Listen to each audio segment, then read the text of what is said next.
প্রধান উপদেষ্টার লন্ডন সফর ঘিরে ফের আলোচনায় বাংলাদেশ থেকে পাচার হওয়া অর্থের হদিস ও তা পুনরুদ্ধারের বিষয়। হাসিনার ঘনিষ্ঠদের যুক্তরাজ্যে অন্তত 400 মিলিয়ন পাউন্ড মূল্যের সম্পদ রয়েছে বলে দাবি বিভিন্ন সংস্থার।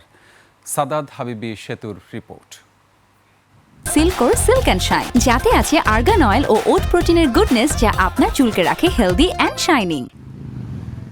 অন্তর্বর্তী সরকারের শ্বেতপত্র প্রণয়ন কমিশনের হিসাব অনুযায়ী 2009 থেকে 2023 এই সময়ে প্রতি বছর গড়ে $16 বিলিয়ন করে মোট $234 বিলিয়ন পাচার হয়েছে, যার একটি বড় অংশ গিয়েছে যুক্তরাজ্যে।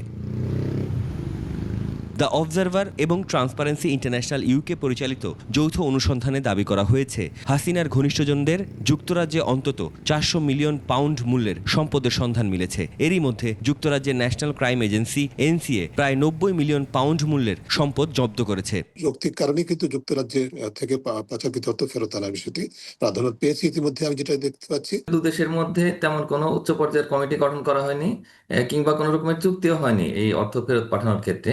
ডক্টর ইউনুস যখন লন্ডনে ব্রিটিশ পররাষ্ট্র সচিব অর্থ পাচারের স্বর্ণযুগ শেষ হয়েছে এমন মন্তব্য করেছেন। তবে কি খোঁজ মিলবে দেশ থেকে পাচার হয়ে যাওয়া অর্থের? ব্রিটেনের সঙ্গে যদি আমরা একটা চুক্তিতে উপনীত হতে পারি, তাহলে সেই ক্ষেত্রে যে ব্যাংক অফ ইংল্যান্ড তারা কিন্তু বাংলাদেশের সহযোগিতা করতে পারে। সাদাত হাবিবি সেতু, 21 টেলিভিশন, ঢাকা।